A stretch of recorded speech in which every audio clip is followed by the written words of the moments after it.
Matter of Faith was a very hard episode for Ma to go through. They called it one of the most wholesome shows ever made, a picture of faith, family, and love, untouched by Hollywood's chaos. They looked like the perfect family.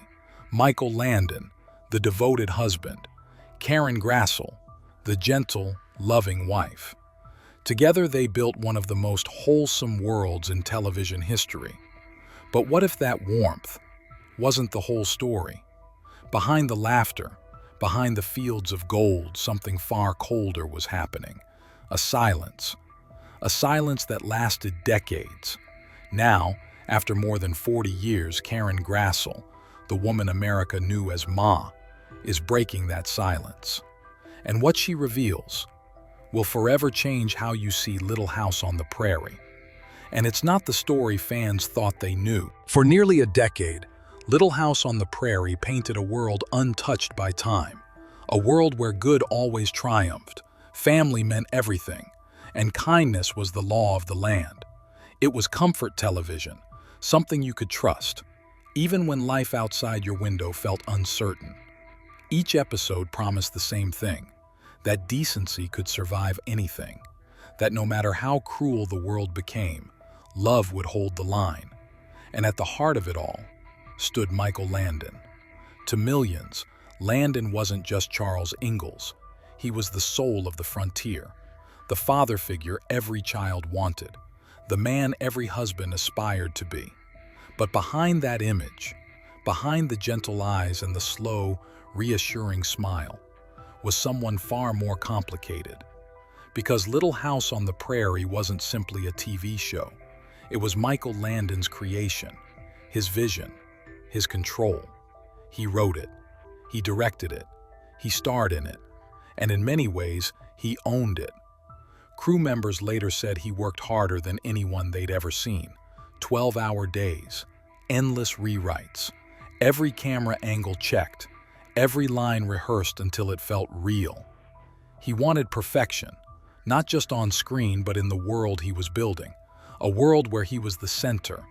And then there was her, Karen Grassle, the quiet heart of the Ingalls family, a classically trained stage actress from Berkeley, with a voice like calm water and eyes that spoke volumes.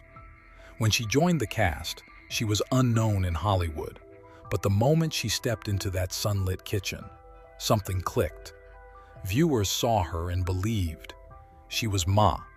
In interviews, fans called her the glue of the family, the moral compass, the still point in a spinning world.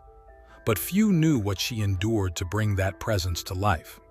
Behind the set's laughter, there were moments of silence, moments when she'd walk off set and sit alone in her dressing room, questioning if she belonged. Because as Little House became a phenomenon, one truth became clear.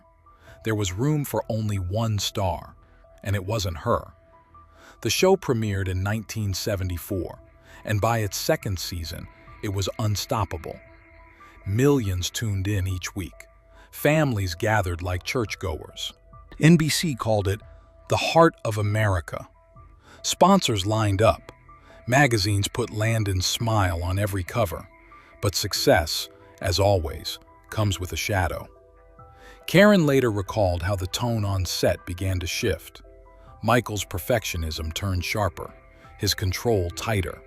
Scripts were rewritten at the last minute, scenes reblocked without warning, and the warm man America adored could become cold, almost unrecognizable. He wasn't cruel for cruelty's sake. He was obsessed with quality, with realism, with legacy. But when that obsession collided with others' need to be heard, the prairie grew tense. Karen had ideas, quiet, thoughtful, often ahead of their time. She wanted Caroline Ingalls to be more than a background presence, to have her own voice, her own strength. But that didn't always fit the story Landon wanted to tell. There were whispers that she asked for a raise and was told no, that she pushed back on creative choices and was frozen out, that she showed up each day, gave everything she had, and still walked away invisible. It wasn't open conflict. It was quieter, the kind that lingers between smiles. To the world, they looked perfect. On set, it wasn't so simple. By season 5, the lines between fiction and reality had blurred. The perfect marriage of Charles and Caroline Ingalls felt increasingly at odds with what was happening when the cameras stopped. Some days, she'd say he was kind and funny, generous, even protective. Other days, she'd come home and cry. In her memoir, she would write, "I was fighting for air. I loved the work, but I was losing myself in the shadow of a man the world worshipped." That's the paradox of Little House. The show, built on simplicity, compassion, and moral strength, was quietly held together by tension, ego, and silence. And yet, despite it all, they created magic. Audiences never knew. They just saw family. And maybe that's what made it so powerful. Because even in the cracks, even in the unseen fractures, the love still felt real. But time has a way of uncovering what we hide. And the story of Little House on the Prairie was never just about life on the frontier. It was about the cost of keeping a dream alive. Behind that dream, a woman's voice had been buried for decades, until she decided to tell it.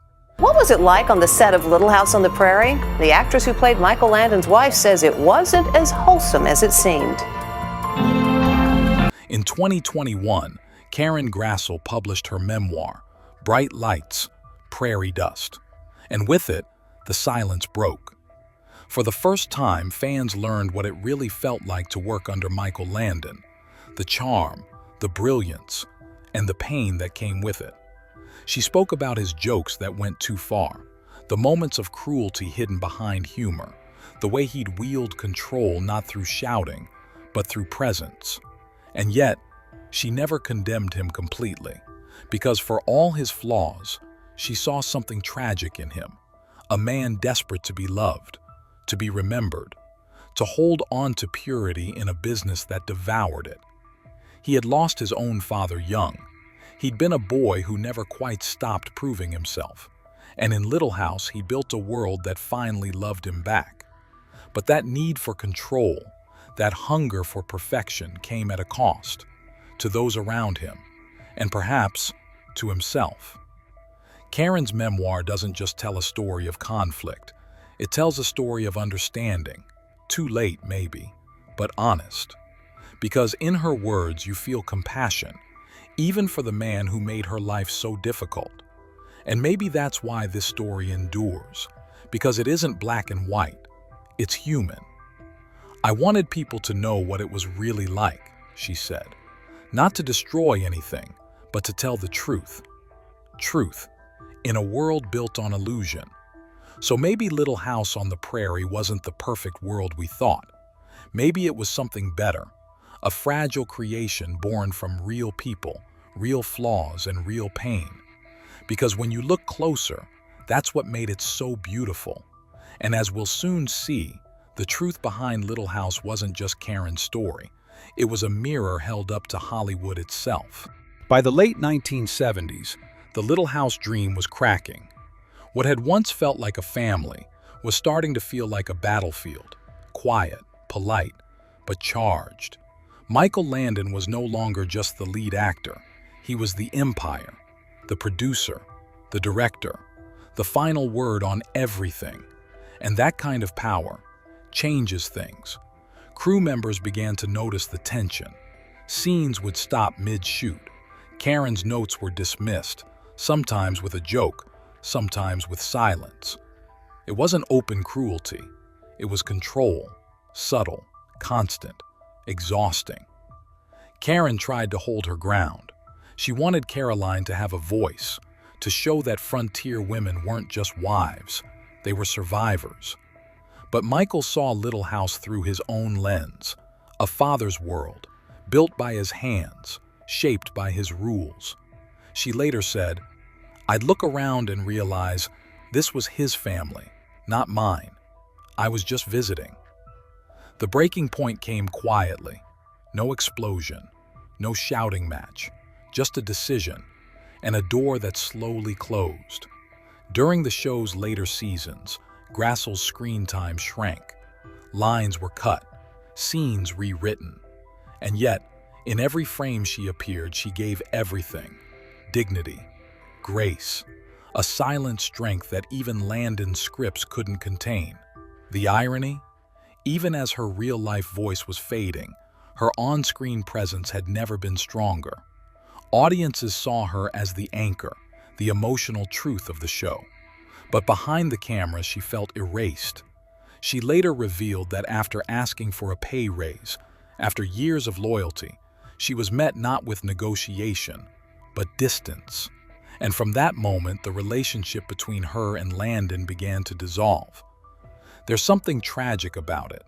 Two artists who once shared a vision, now separated by pride, by wounds neither could name. Years later, she admitted she carried the pain long after the show ended. Not hatred, just sadness. Sadness for what it could have been. And as for Landon, he moved on to new shows, new successes, and eventually new regrets. In her memoir, Grassle writes about their final days together, about how he seemed tired, hollowed out, as if the weight of his own creation had finally become too heavy. "There were moments," she wrote, "when I looked at him and saw not a star, not a boss, but a man who'd lost something he could never get back." And maybe that's the most haunting part. Not that they fought, but that they both loved something. This story, this dream, and it slipped through their fingers anyway. The cameras would stop, the set would be struck, the prairie would fall silent, but the echo of what happened there, the brilliance, the pain, the silence, would last a lifetime. Years passed. The cameras stopped rolling, but for Karen Grassle, the noise inside her head never really quieted. The world still saw her as Ma Ingalls, warm, steady, unshakable. But inside she carried memories that 1,000 smiling interviews could never erase. The jokes, the cold glances, the feeling of being made small by someone she once admired. She had spent years holding it all in. The fear, the frustration, the shame of feeling voiceless on a set millions called home. But silence can eat you alive. By the time the 1980s ended, Little House had become a cherished relic. But for Karen, the show was a scar that refused to heal. Her once bright confidence dimmed, her career slowed, and then something darker began to take root. Alcohol became her escape, her quiet rebellion against a world that had taken her voice and left her unseen. She had watched her own father lose himself to the same addiction, and now she was standing in his shadow. It started with one drink, a single glass to steady her nerves before a public event. Then another, and another. The prairie may have been gone, but the ghosts remained. It wasn't fame she wanted anymore, it was peace. But peace doesn't come to those who hide. And one day, in 1977, after another night blurred by wine and regret, she woke up and realized she couldn't keep pretending. That was the day Karen Grassle chose to stop running. She sought help. She faced the addiction. And, for the first time in years, she started to tell the truth. Decades later, in her memoir, she finally broke her silence. Not to shame, but to heal. The pages told of the pain, the power imbalance, and the strange, twisted affection she still felt for Michael Landon. Because that's the hardest part of all, loving someone who hurt you and still wishing them peace. She wrote about their final meeting before his death in 1991. No cameras, no crew, just two people who had carried too much for too long. He was sick then, fragile, reflective, and she was finally sober, steady, whole. There were no apologies, no grand speeches, just a look. A soft, wordless acknowledgement that said everything the scripts never could. Maybe that was the real ending of Little House on the Prairie. Not the one on TV, but the one written in the hearts of those who lived it.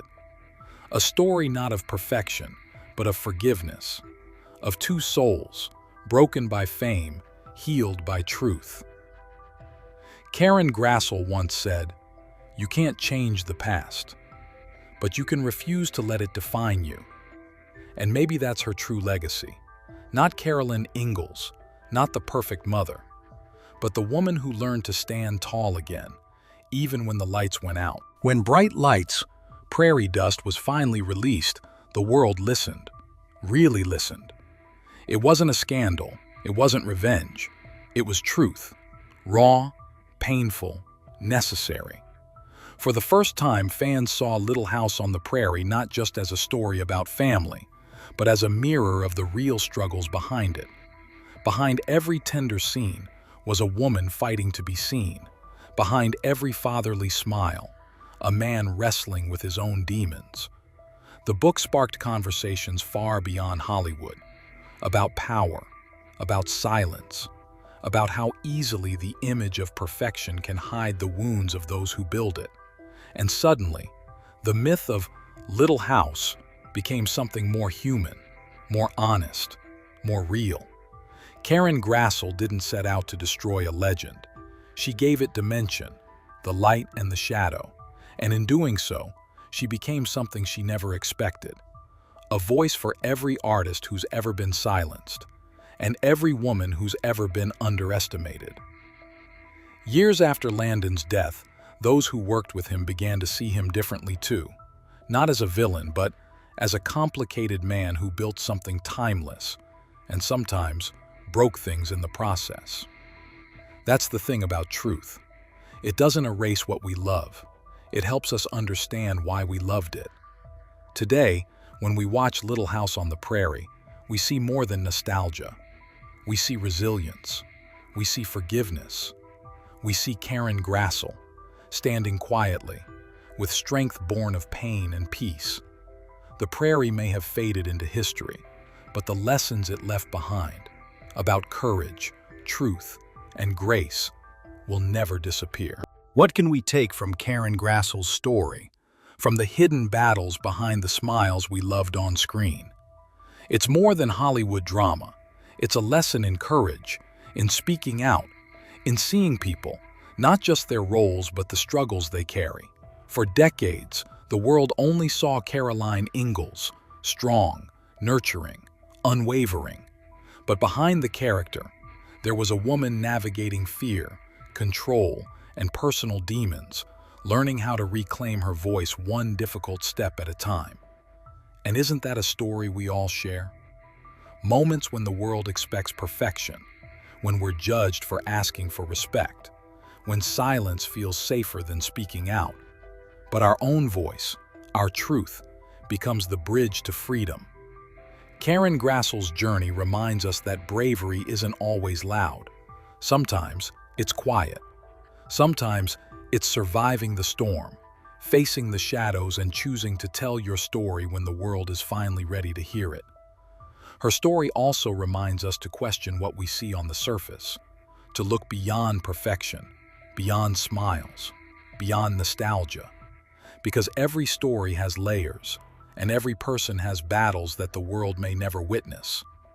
So, the next time you watch a beloved show, read a story, or admire someone from afar, remember, there's always more beneath the surface, and the real courage, the real magic, is in acknowledging it. Karen Grassle found her voice, reclaimed her story, and illuminated the shadows for all of us. And maybe we can all find the courage to do the same. After years of tension, pain, and silence, something remarkable happened. Karen Grassle and Michael Landon, the very people whose conflict had quietly haunted a beloved show, found a way to reconcile. It wasn't a fairy tale ending. It wasn't instant forgiveness. It was a slow, human acknowledgement, a recognition of the complexities of life, the pressures of fame, and the reality that even those we admire most can be deeply flawed. Grassle has spoken about this reconciliation as a quiet relief, a chance to let go of lingering resentment, to honor the good moments alongside the painful ones. And perhaps, in that release, there was freedom. Freedom to tell her story fully, without bitterness, to illuminate the truth while still honoring the work they both created.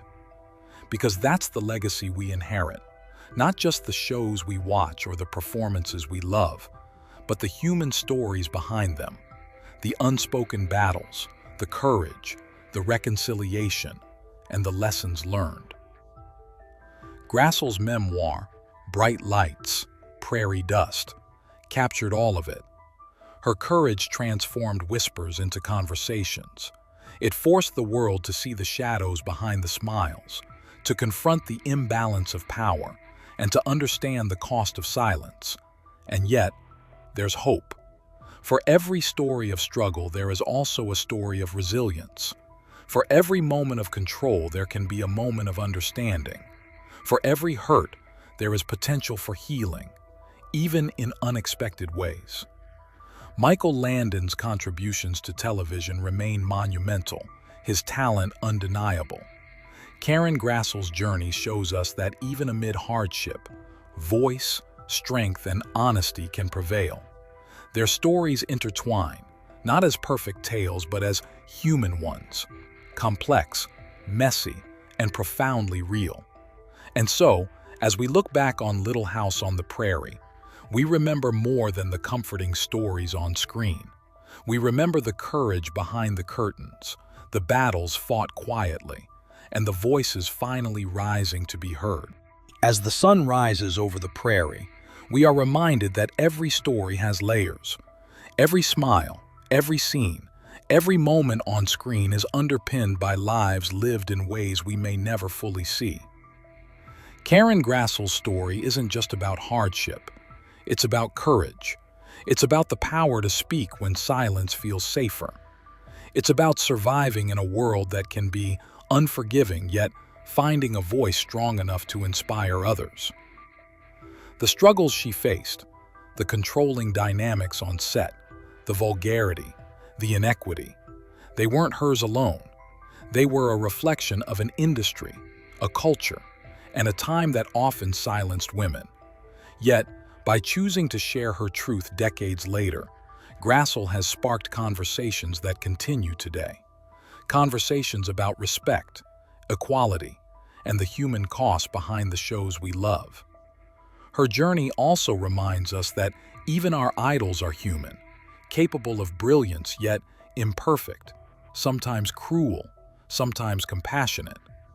Michael Landon's legacy is still celebrated, but with a more nuanced understanding. We see the duality, the creative genius and the man whose power could wound. The lesson is clear. Admiration does not preclude scrutiny, and love for art does not erase the experiences of those behind it. And then there's the resilience. Grassle's recovery from personal struggles, her commitment to sobriety, her fight to be recognized and treated fairly, all of it demonstrates a profound inner strength. It's a reminder that courage comes in many forms, sometimes on camera, sometimes behind the camera, and sometimes in the quiet act of reclaiming your story. The story of Little House on the Prairie is more than television history. It's a lesson in empathy, in recognizing the humanity behind every role, every costume, every performance. It teaches us that the brightest lights cast shadows, but it's in acknowledging those shadows that we find truth. So as we close this chapter, consider this. The people behind your favorite stories, the actors, the creators, the voices you grew up loving, carry histories you may never have imagined. Their victories, struggles, and reconciliations are part of a larger tapestry, one that reminds us of our own complexity, our own resilience, and our own capacity for empathy. Karen Grassle chose to speak. She chose truth over comfort, honesty over silence, and in doing so, she has reshaped the legacy of Little House on the Prairie, transforming it from a story of nostalgia into a story of humanity. Stories like Karen Grassle's remind us that behind the shows we love, behind the smiles and laughter, There are lives, struggles, and truths we may never have imagined.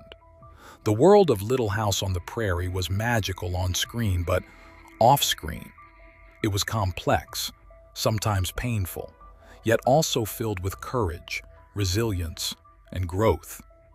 By speaking out, by sharing her story, Grassle has shown us the power of honesty, of reclaiming your voice, and of finding strength even in the shadows. Remember, every story has layers. Every life has struggles unseen, and sometimes the brightest lights cast the longest shadows. That was today's story under the silent spotlight. If you enjoyed uncovering Hollywood's forgotten past, leave a like and subscribe for more vintage tragedies, mysteries, and untold legends. Until next time, keep the reel turning.